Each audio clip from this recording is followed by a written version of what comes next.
Almost choked on my own spit. Hello everyone, welcome back to my channel. My name is Shay. If you're new here, hello, welcome. In today's video, it's actually the same day as I'm filming the previous TikTok video because I'm just in like a filming mode. I am like, let's film all the things, even though I have no idea what to film. In that TikTok video, I actually talk about vet TikTok a little bit. And so today's video is all about different veterinary TikToks in combination with the different places that I've worked because Garrett is military. We've moved all over the place. So I worked at 2 different hospitals up in Washington State, worked at 1 in California. I do have some vet experience. I am not a veterinarian. I am not a vet tech. This video is not for medical advice. I'm super excited about this actually because, man, some of the videos I found, they are satisfying. Let's do this. Oh, blocked tear ducts can be so satisfying.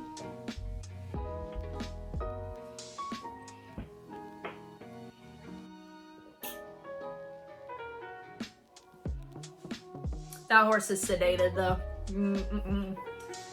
Ooh, look at that.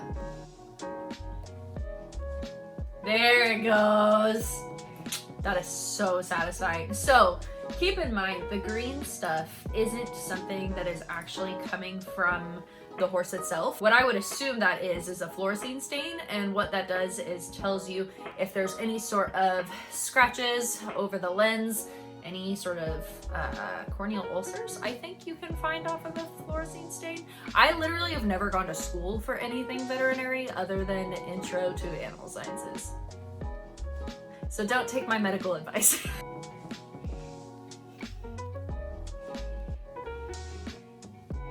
Accurate, very much accurate. Yeah.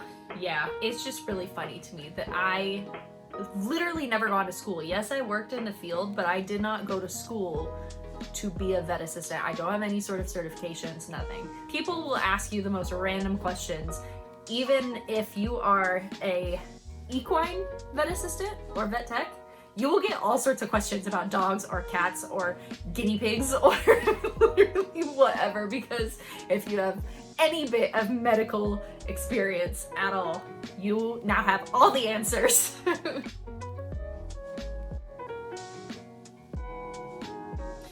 Oh man. How freaking satisfying.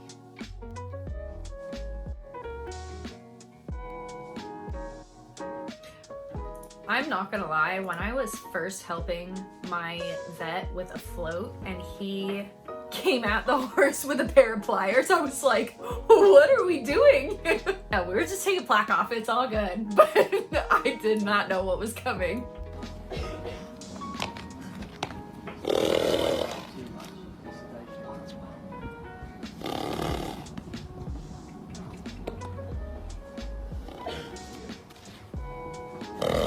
Really curious if in that first clip was the horse just that scared of the, I'm gonna say farrier, I'm assuming this is a farrier.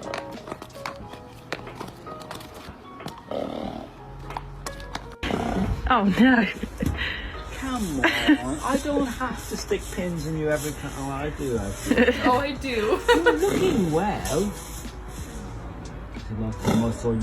My biggest pet peeve with this video, if you have a horse that is this reactive and this anxious and nervous, please look at how you're holding your lead rope.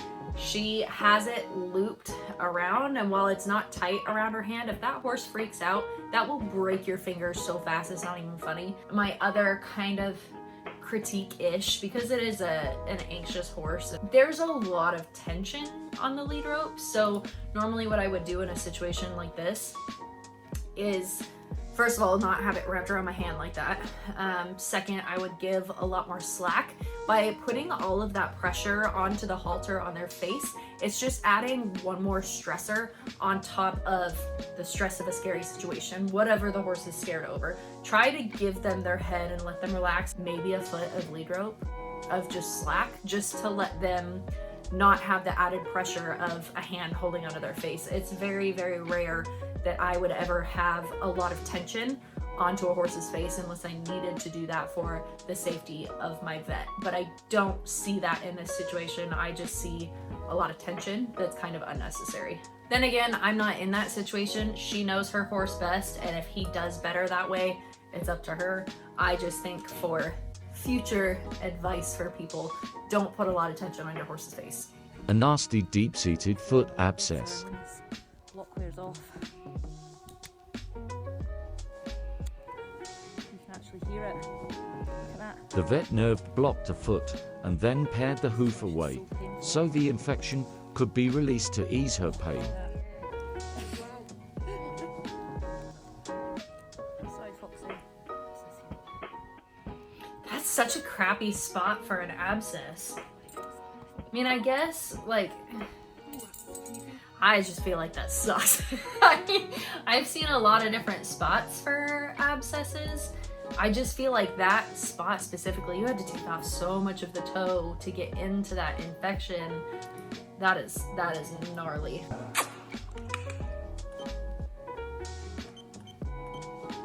So this one I wanted to put in here because I feel like people probably think it looks really painful. It doesn't bother them. I actually do that a lot in the small animal field too. So in a lot of, I feel like I saw it more in dogs than I did in cats. Any sort of time that there's eye issues, if you use the fluorescein stain and you don't see anything, sometimes a vet might go into the intraocular pressure, but it is something that's not painful. It's just this little probe that kind of taps the eye just to see what the pressure is, and they have to do it multiple times to get a good average because sometimes the horse blinks, sometimes the horse pulls. Anything like that can change the number that you're gonna get. This made me laugh. Don't be suspicious, don't be suspicious, don't be suspicious, don't be suspicious. So the main reason I put this in here is there's actually so many different tricks that you can do to get a horse that is shy of needles to either A, be a lot more comfortable with it, or B, make it a quick process. My vet was really, really good at it, and there were so many times that I watched him and it was just incredible. He could do an IV stick while the horse was walking in a circle. Absolutely incredible. That man has been practicing for so many years. He is, oh, I'm gonna get this wrong. I think he's 76 this year. He's been doing this for a lot of years. He might know what he's doing. There are a ton of tricks that you can do when it comes to getting horses to be a little bit more used to needles. One thing, Sage doesn't love needles. She really doesn't. She'll tolerate them, kind of, but she's not great about it. So the biggest thing that I would do, first of all, don't skimp on alcohol, even when you're just practicing. So taking some alcohol in a bottle, however your vet normally does it. What my vet used to do was literally just squirt alcohol straight onto the location. And so I would probably squirt a little bit on your horse when you're just practicing away from the vet. Don't do it while you're waiting for your vet to get there. You're on your downtime kind of practicing. You can take a little bit of alcohol, squirt it on their neck. If you're doing like an IM injection, like a vaccine, squirt it on their neck and then just give a little pinch. And the way that my vet used to give injections is he would tap twice with his hand. So just with the edge of his fist, tap twice and then give the injection. And it just gives a little bit of a distraction before that injection is given. The dentist came today to file our horse's teeth.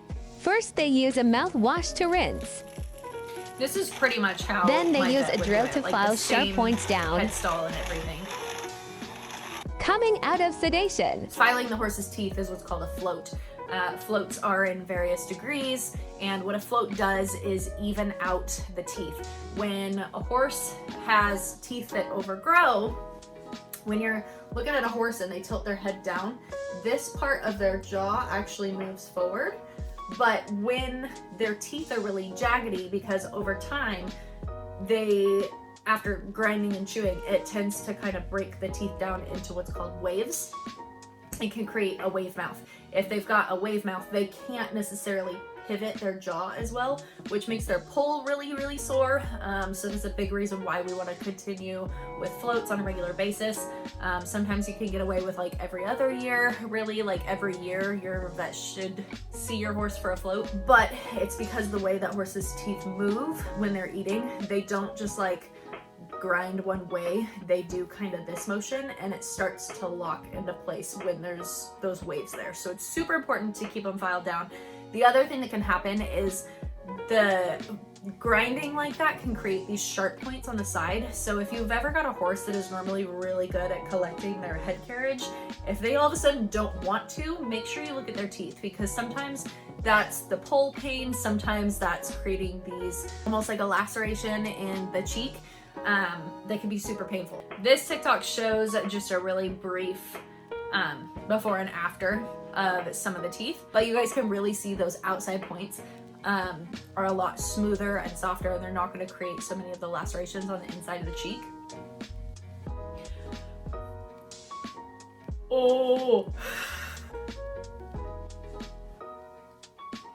Oh my gosh. So if you guys can see that horse's tongue is almost cut in half. This is why you don't tie your horse up with a bit in their mouth. Please don't. This is why. This is very bad. Don't do this. Do not tie your horse up by the bit, ever. The caption of this says, better know your horse is broke before you tie him with a bit in his mouth. I still, even if the horse is dead broke, I would not tie them up with a bit in their mouth. I just feel like that is asking for problems. Keep in mind too, if you're tying a horse up with a bit and they pull back, not only could you potentially lacerate the tongue, that is going to create a lot of damage to the poll area too. There's a lot of soft tissue, so that can create a lot of damage, and then you need to have a chiropractor out on top of your vet for fixing the tongue. Fixing the rest of the spinal system is all your chiropractor. So don't just don't do it. Just don't tie your horse up by the bit. You guys can't hear this at all, but I love this song. That one that's like freight train. I don't remember what it's called. I don't know. In any case, fun fact. My very first day working with my doctor, very first day ever working in the vet field, emergency call out to a horse caught in barbed wire fence. My very last day, emergency call out to a horse that got itself caught on wire. I don't think it was barbed wire, but it was wire fencing, and I was like, that's just perfect timing. Emergency calls were one of the funnest things, but also horrendous.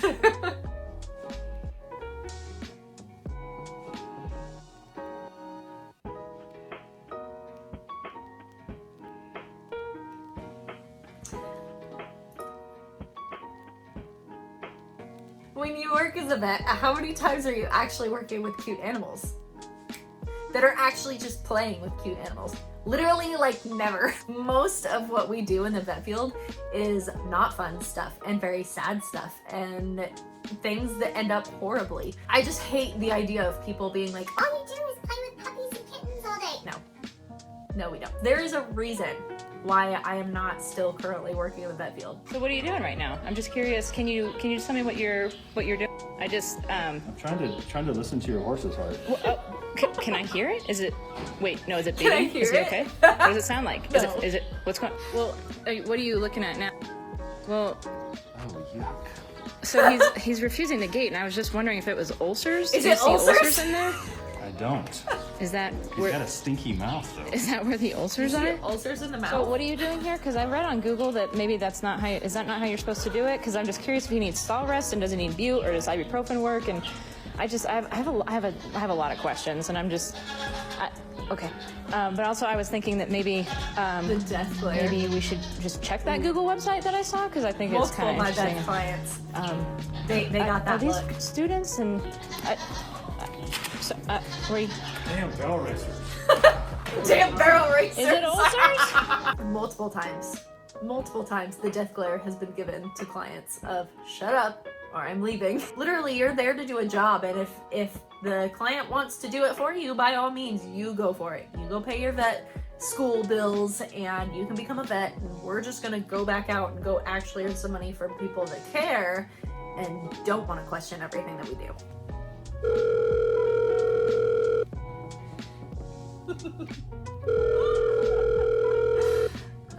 my gosh. For those of you that don't know, a Coggins test is a blood test. Equine infectious anemia? Maybe? It's a blood test that we run on horses that are going from state to state. I think every single state requires it. The fact that it's a 2 a.m. emergency call about a Coggins, it's not an emergency, ever. Like, this is just a Coggins test to get you to move from one state to another. The caption is, "But the show is tomorrow, Doc." I don't care, Karen. That is it for today's video, you guys. I really hope you enjoyed it. I love TikTok. I really do. And the vet ones just crack me up even more because half the time they're like serious things, but then the other half the time it's vet or vet staff just being so utterly sarcastic, and I think it's so funny. I think it's great. I'm really hoping to continue a lot of these TikTok reactions and more pony content, because I think by the time that I'm done filming this video, I will have enough videos coming out or in line to come out until after Nugget is here. So, oh yeah, for those of you that are new, I'm pregnant, like super pregnant, so let's just throw that bit in at the end of the video. I've got a bunch of these videos pre-recorded so that hopefully by the time our child decides to make their grand appearance, we will have a bunch of videos still coming out. If you have any suggestions, you can absolutely send them to me. Don't forget to like, subscribe, comment down below, and I'll see you guys in the next video. Bye guys!